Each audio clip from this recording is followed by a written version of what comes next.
Where did you steal that uniform from, boy? The words cut through the morning air like a whip. Sharp, public, certain.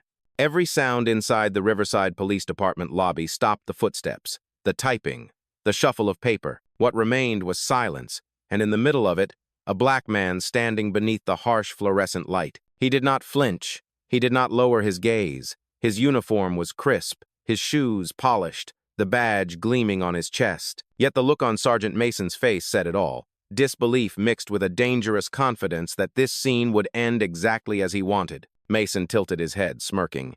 "You hear me, son? Who gave you that badge?" David Cole stood still, hands resting loosely at his sides. His posture was precise, military calm, the kind that made silence heavier than shouting. Around them, officers and clerks began to watch. The air turned thick with that old invisible truth. Authority did not recognize him, even when he wore it. "Answer me," Mason said louder. His voice filled the lobby, echoing off the tile floor and glass walls. "You part of some costume party?" A younger officer, Reed, snorted. "Looks good, though. Real convincing. Might fool someone who doesn't know what a real cop looks like." A few chuckled under their breath. Someone muttered, "He is bold, walking in here dressed like that." David's voice was low but clear. "My name is David Cole, and this uniform was earned, not stolen." Reed laughed. "Earned where? Neighborhood watch?" The line drew more quiet laughter. Mason crossed his arms, proud of his audience. "Before we continue, where are you watching from? Drop your city or country in the comments below. And if you believe in dignity and justice, hit like and subscribe. These stories spark change, and we are glad you are here. Now, back to David Cole. The clock on the wall ticked once, loud enough to slice the silence. David looked from one face to another, the smirks, the suspicion, the tiny shakes of heads that said not one of us. He had seen this room before. Not this exact one, but rooms just like it, cold, bright, guarded by pride. At 20 years old, he was stopped for driving suspiciously. At 30, pulled aside in an airport and told his badge number did not look real. And now, at 42, he was living the same story again inside the very department that had begged him to lead it. Mason's boots clicked against the floor as he approached. "You think standing there all calm makes you look innocent?" David met his eyes. "No, it makes me look patient." The answer unsettled Mason more than any threat. His grin faltered. "You got identification?" David reached for his pocket, slow and deliberate. Instantly, Reed's hand went to his holster. "Keep your hands where I can see them." The shout startled the clerk behind the desk. Her pen fell. Someone whispered, "He just moved for his ID." David's voice did not rise. "I said my name is David Cole." He paused. "And you are both seconds away from a very public mistake." Mason laughed, that cruel half-chuckle meant to keep the power tilted. "Sure we are." David took a single step forward, the kind that changes gravity in a room. His eyes never blinked. "You will learn who I am," he said quietly, "but not because I have to prove it." Outside, the morning sun flashed against the squad car windshields. Inside, something far older than daylight was about to burn. The tension in the lobby thickened until even the air felt hostile.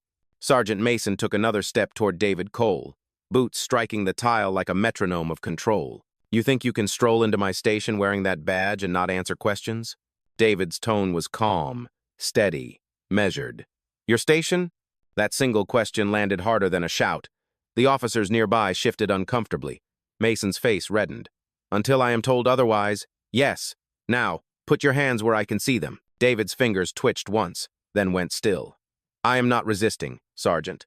I am waiting for you to realize what you are doing." Reed, still hovering behind Mason, laughed nervously. "He talks like some preacher." He moved closer, eyeing the badge again. "Looks real.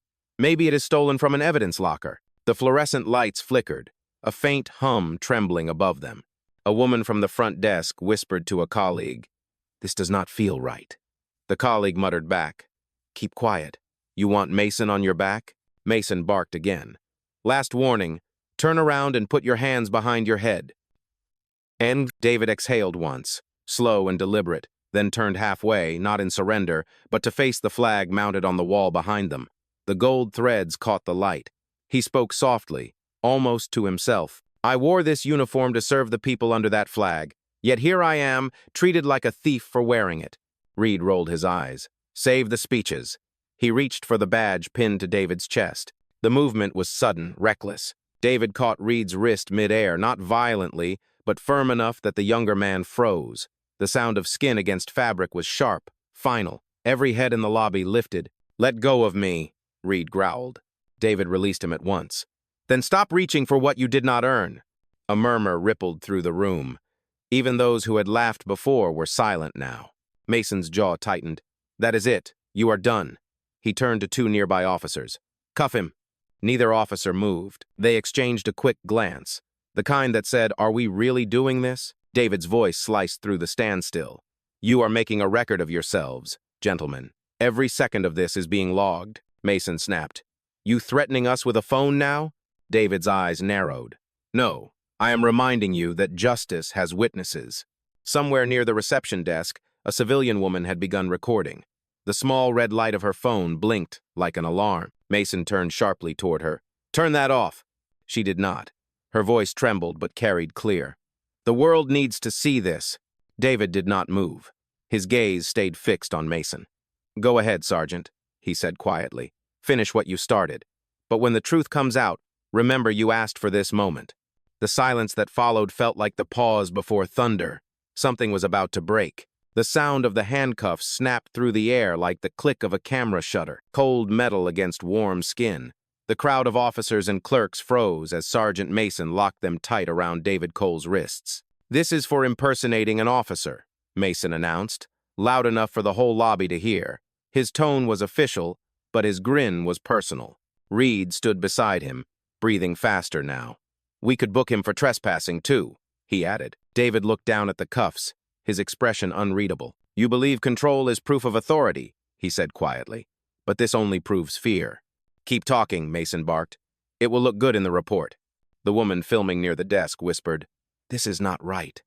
Another voice from the hallway agreed. "He has not even resisted." Mason turned toward them. "Anyone else want to question my judgment?" His voice rose, commanding silence through fear, not respect. Reed stepped forward and tugged the badge from David's chest. The metal plate came loose with a harsh scrape. "Fake," he said, tossing it to the floor. The badge clattered across the tile and spun until it hit the wall. David lifted his eyes slowly. "Do you throw away every symbol you fail to understand?" Reed hesitated, caught off guard by the calm. "You are lucky we have not dragged you outside yet." "Then do it," David said. His voice was level, the calm before a storm. The officers nearest the entrance shifted uneasily. Outside the glass doors, civilians walking past began to slow down, drawn by the tension, the raised voices, the camera already live streaming. A young recruit standing by the stairwell spoke softly. "Sergeant, I think you should check the internal memo before this gets worse." Mason shot him a glare that could cut steel. "I do not take orders from rookies." David's voice slipped through the room like a low current. "Sometimes wisdom wears a new badge, Sergeant." "Enough," Mason snapped. "Reed, take him to the holding room." Reed reached for David's arm, but the moment his hand made contact, David stepped back, not violently, just enough to reclaim space. The movement was small yet seismic. "You will not touch me again," David said. Reed's anger flared. "You do not get to make rules here." David met his eyes. "Neither do you, not anymore." The words hung heavy, confusing some, enraging others. The woman recording whispered to her camera, "He said not anymore." Her voice trembled. "What does that mean?" David looked around the room, faces tense, hearts uncertain, and said, "It means you are seconds away from learning who you just arrested." A murmur spread through the lobby like wind over glass. Mason frowned, half amused, half annoyed. "And who might that be?" David straightened, shoulders squared, hands still bound. "The reason this department exists," he said, "and the reason some of you may not be in it tomorrow." The lobby went completely silent. Even the hum of the lights seemed to stop. Something unseen had shifted. The humiliation was no longer his. It had begun to change direction. The door to the inner hallway creaked open. The sound startled everyone because it broke a silence that had turned almost sacred. A young woman stepped out, a civilian clerk, no more than 25, wearing the standard blue blouse of administration. Her badge read Ellie Jordan, Records Division. She looked pale, uncertain, but her voice found courage faster than her body. "Sergeant Mason," she said. You might want to stop. Mason turned slowly, the way a predator does when it realizes someone smaller just interrupted its hunt. Excuse me? Ellie swallowed hard. I saw the memo this morning. There was an email from City Command. A new chief of police was appointed. His name, she glanced at the man standing in cuffs, is David Cole. Every heartbeat in the lobby seemed to pause. Reed scoffed, his nervous laugh cracking. You expect us to believe that? Look at him. Her reply came sharper than she intended. I am looking. You should too. The camera near the front desk zoomed in. Dozens of viewers were watching now, comments flooding the live stream. The woman holding the phone whispered into her mic. A clerk just said the man in cuffs is the new chief. Mason clenched his jaw. Do not spread rumors, Miss Jordan. It is not a rumor, Ellie said firmly. It was sent to every department address. He was scheduled to arrive today for an unannounced inspection. David finally spoke, his tone even. You see, Sergeant, even the system tried to warn you. You just never read the message. Mason's face drained of color. You are lying. David raised his bound hands slightly. You think these hands lie? Or maybe it is easier to believe that power could never look like me. Reed looked from Mason to Ellie, unsure which side to trust. This has to be some kind of trick. Ellie stepped closer, trembling but resolute. It is not a trick. You just humiliated your new chief of police. Live. On camera. Gasps rippled across the room. One of the younger officers near the stairwell muttered, Oh my God. Another whispered, We cuffed him. Mason's grip tightened around the handcuffs as if the metal itself could save him. No one moves, he ordered, his voice faltering now. David's eyes stayed calm, but there was gravity in them that pulled the room toward truth. Sergeant Mason, he said, the only thing still in your control is how you choose to stand in the next 30 seconds, either in dignity or in disgrace. No one spoke. The radio on Mason's shoulder crackled alive with static, then a clear voice. Dispatch to all units. Confirm arrival of Chief David Cole at Riverside headquarters. Every face turned toward the sound. Reed stepped back as if the radio had burned him. Ellie covered her mouth. The woman filming whispered, They just confirmed it. And in that single moment, the power in the room shifted completely. The uniform they had mocked became the proof they could not deny. For a long heartbeat, nobody moved. The lobby that had been filled with arrogance a moment ago now stood frozen in disbelief. The radio's message still echoed through the air, bouncing between the glass doors and the tiled floor. Sergeant Mason's fingers twitched near his belt. He looked at David Cole as if staring at a ghost. That is not possible, he said, stammering for the first time. You are lying. David remained still, the cuffs glinting beneath the fluorescent lights. You heard the dispatch. You can deny me, but you cannot deny the system that serves under me. Reed took a step backward. His breath had turned shallow. Chief, sir, if this is real. It is real, David said quietly, and it will be remembered. A murmur spread through the officers standing near the hallway. Some lowered their gaze. Others shifted away from Mason, instinctively distancing themselves from the man whose authority had just crumbled. The woman with the phone was still recording, whispering into her microphone, This is unbelievable. They handcuffed their own chief. This is happening live. Ellie Jordan spoke again, her voice steadier now. Sergeant, remove those cuffs. Mason ignored her. His pride was drowning, but he was still fighting for air. Nobody gives orders in my station except me. David lifted his chin. Then perhaps that is the problem. The tension twisted tighter. Two younger officers exchanged glances. One of them, Officer Vega, finally stepped forward. His voice trembled, but he spoke anyway. Sergeant, with respect, we should uncuff him. Now. Mason spun toward him. You are out of line. Vega did not back away. So are you, sir. The lobby felt like it was breathing shallow, quick, alive. The air itself seemed to decide whose side it was on. David took one slow step forward, the chains between the cuffs clinking softly. Sergeant Mason, he said, you can either release me yourself or watch your own men do it for you. For a moment, Mason's lips moved, but no words came. Sweat gathered at his temple. The authority that had once filled his voice had drained into the floor. Ellie crossed the room and handed Reed a key. Her eyes met his. Do the right thing. Reed hesitated, then stepped toward David. The metal key slid into the lock. A click echoed through the lobby, the sound of arrogance breaking apart. The cuffs fell open. David rubbed his wrists once, not in pain, but in finality. Mason's voice cracked. You set this up. David turned toward him. No, Sergeant. You did. The words landed with the weight of a gavel. Around them, the silence of the crowd was no longer neutral, it was judgment. Outside, through the glass doors, sunlight flooded the room, washing over David's uniform like a spotlight. He was no longer the suspect. He was the storm that had just revealed the cracks in the foundation. The moment the cuffs hit the floor, the atmosphere in the lobby changed completely. It was as if the building itself took a breath after holding it for too long. Every sound, the hum of lights, the distant ring of a phone, the whisper of shoes returned like cautious witnesses stepping out of hiding. David Cole stood tall, rolling his wrists once.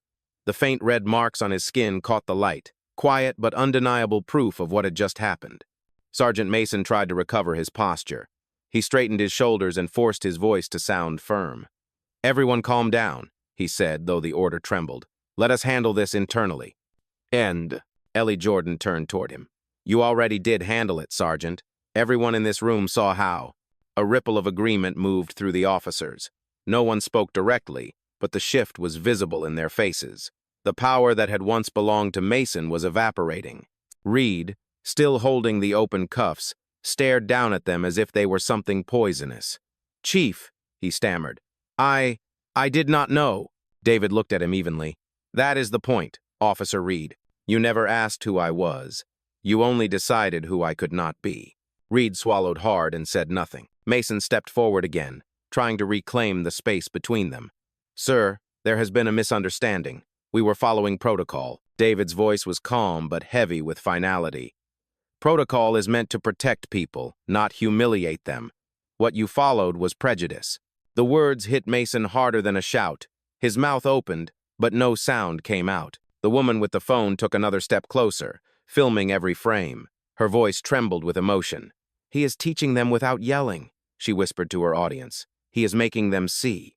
David turned toward her and nodded once, a silent acknowledgement that her recording mattered. Keep filming, he said quietly. Truth should never hide. The command spread through the room like light finding corners. Mason finally broke. Chief, please, he said, his tone cracking between fear and regret. You have to understand. I did not recognize you. David's eyes softened, but only slightly. You did not recognize me because you did not think someone who looks like me could stand where you stand. He took a step closer. Mason's back hit the edge of the front desk. The sergeant looked smaller now, deflated. David leaned in just enough for his voice to carry clearly. You looked at me and saw a threat. I looked at you and saw a test. I passed mine. You failed yours. The line hung in the air like a verdict. No one dared to breathe. No one dared to move. Even the flag above the entrance seemed to hang heavier, as if it too understood what justice sounded like when spoken without anger.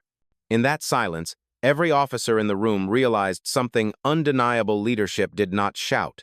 It simply stood there, unshaken, and made everyone else see their reflection. Outside the glass doors, a small crowd had already gathered. What began as curiosity was now something else, an awakening. Civilians pressed against the window, phones raised, recording through the reflection of flashing blue lights from patrol cars parked outside. Inside, the weight of exposure was settling over every uniform in the room. They were no longer alone. The public was watching. David Cole turned slowly, his voice calm but commanding. Do not hide it, he said to the officers. Let them see what accountability looks like. Mason flinched. Chief, please, we can handle this quietly. There is no need to make a scene. David faced him fully. A scene is what you made when you put your hands on me. His voice was firm but never raised. What happens next will not be hidden behind paperwork. The woman who had been filming moved closer, her live stream catching everything: the faces, the fear, the realization. We are still live, she said softly. Thousands of people are watching. Ellie Jordan stood beside her, crossing her arms with quiet pride. Good, she said. Let the city see what justice looks like in daylight. Mason's voice cracked again.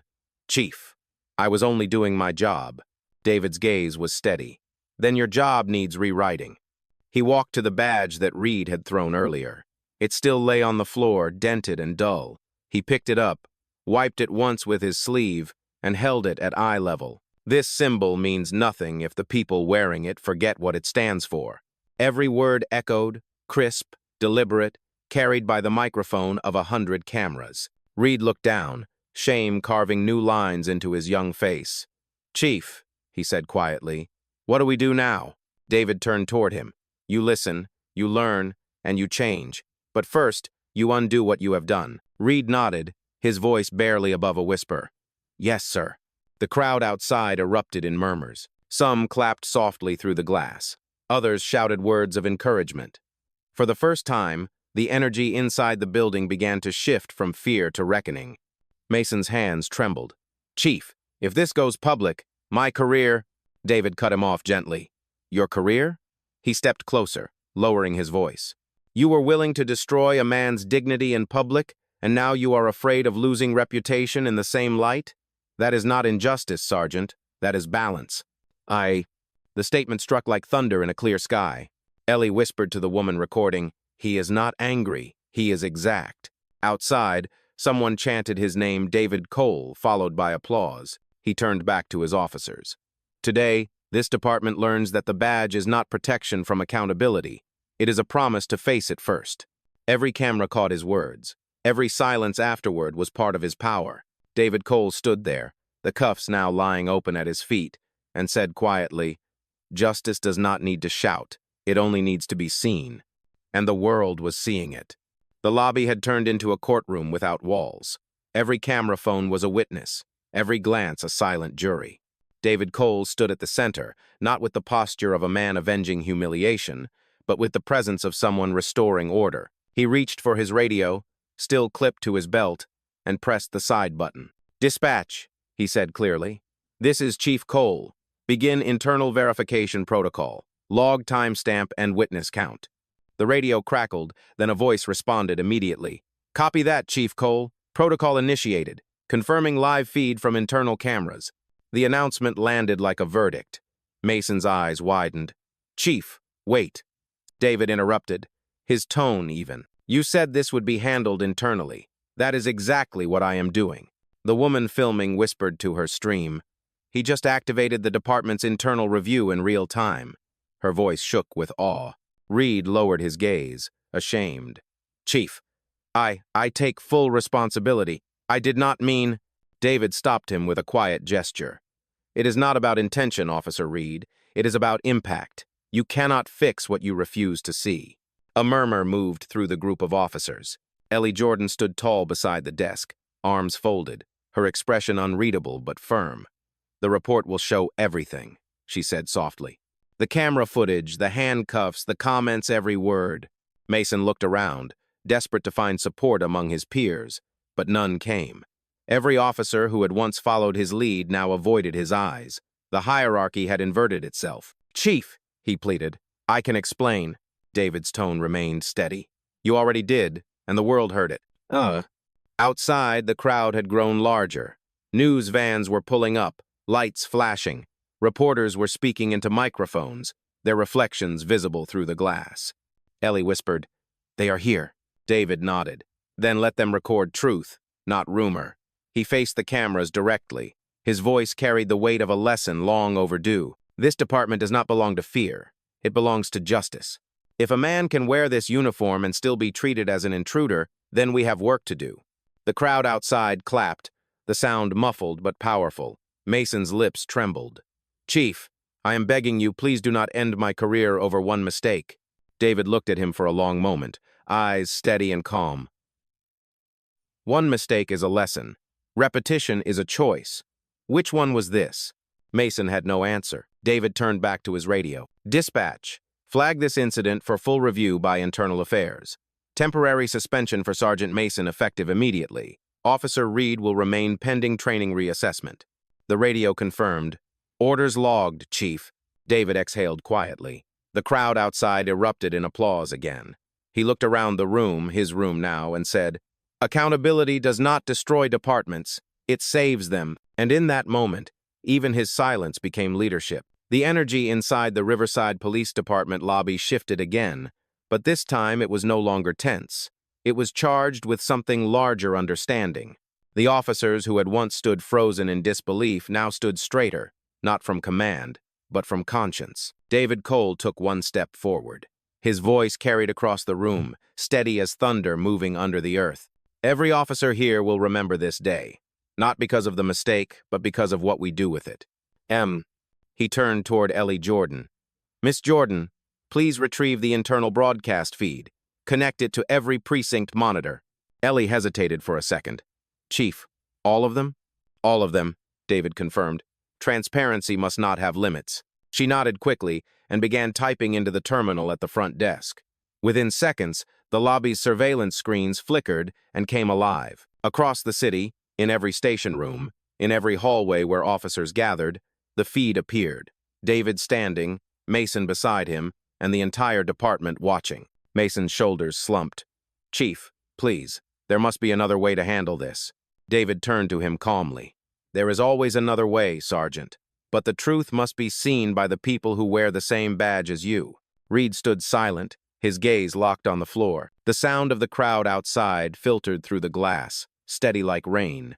David looked into the nearest camera. To everyone watching in this department, he began, understand this. Authority without humility becomes abuse.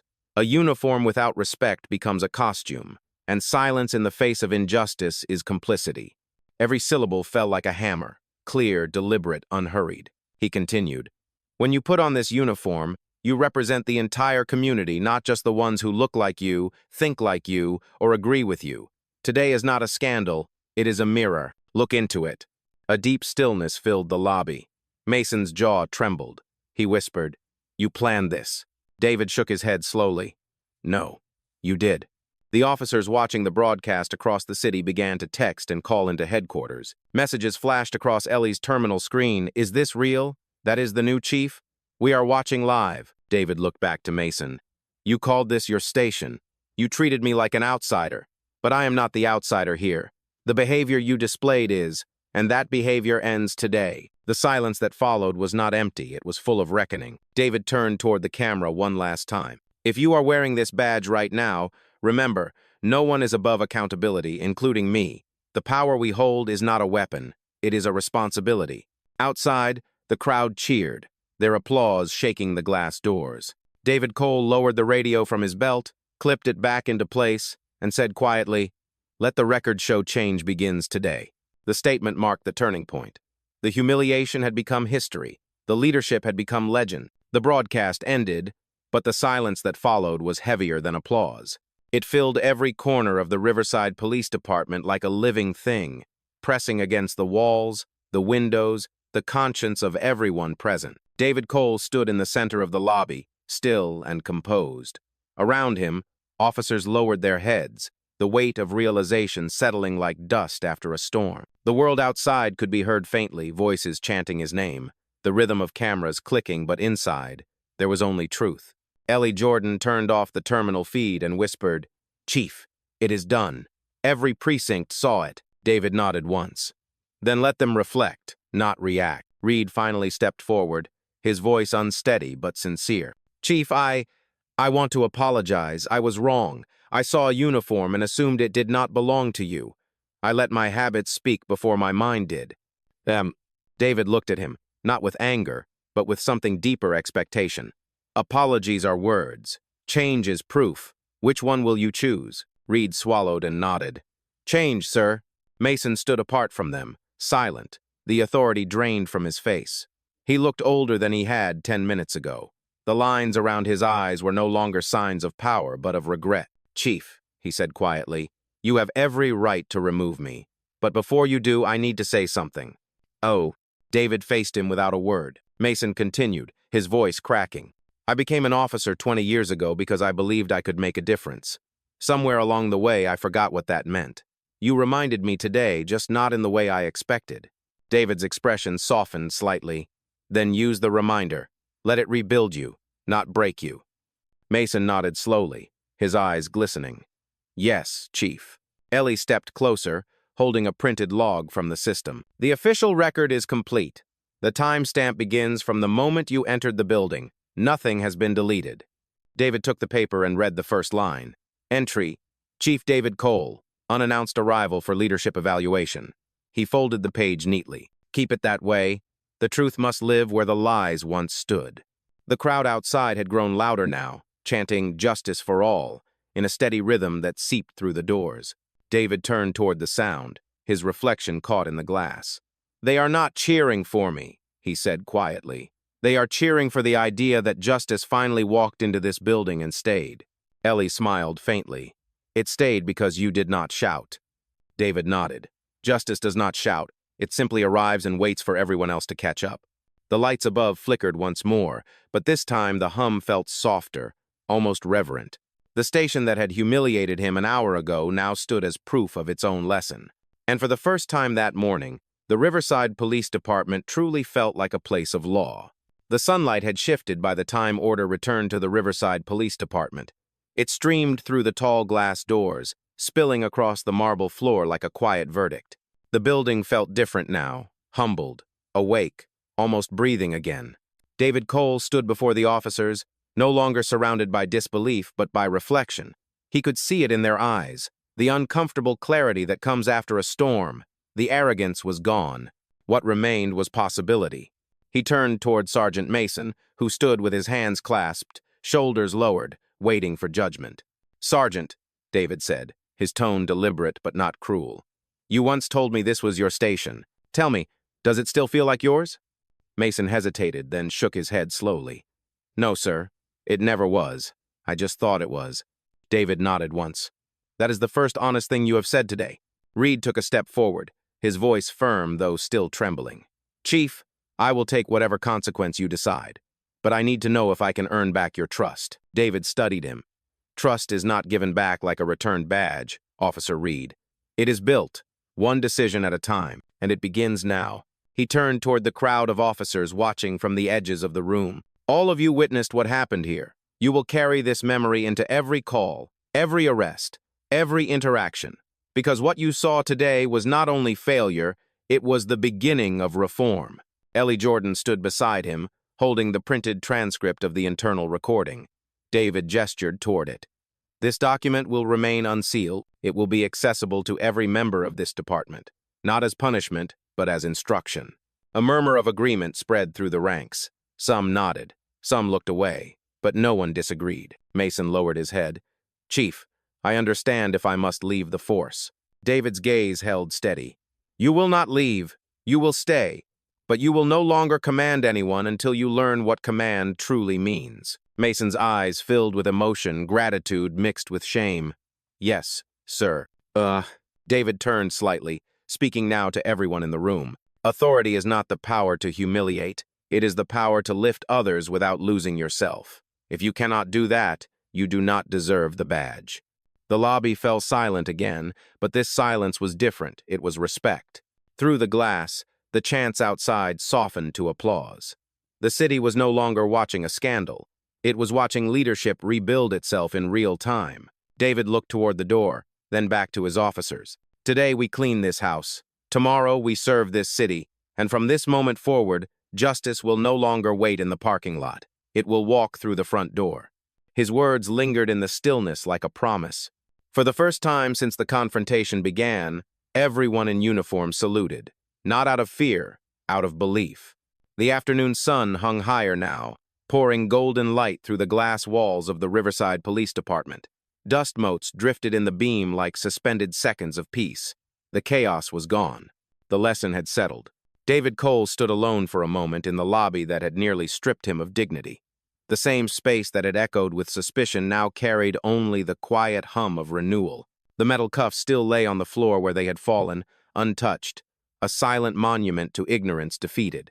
Ellie Jordan approached carefully, holding a final folder of paperwork. "Chief, would you like me to archive the full report under disciplinary files?" David shook his head. "No. Archive it under training materials.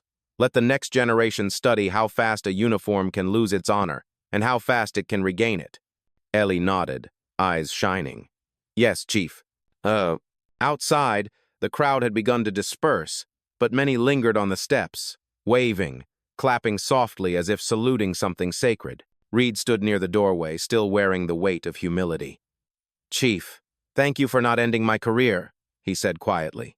David turned to him. "Your career did not almost end because of me, officer. It almost ended because you forgot what it means to protect. Do not forget again.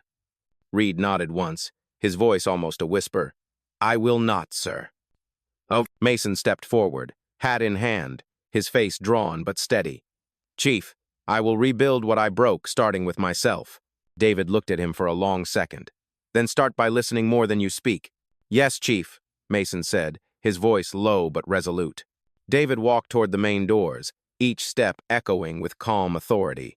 The lobby's glass reflected his figure strong, steady, unmistakably in command. Outside, sunlight met his uniform in a blaze of gold, turning every line of the fabric into a symbol. He paused before stepping through the doorway, looked back at the department, and said clearly, I did not come here to punish anyone. I came to prove something.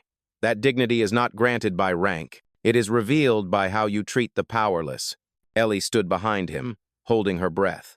The line was not shouted, yet it filled the entire room. David continued, Today was not about race, or protocol, or pride. It was about blindness, and from this day forward, we will see. He turned toward the crowd outside, the chants of his name echoing faintly across the street. The reporters' cameras clicked, but David did not pose. He simply stepped forward, the embodiment of quiet justice in motion. His final words carried through the open air, steady and immortal. I do not need to record proof of what happened here. I am the proof. And so is every man and woman who chooses respect over assumption.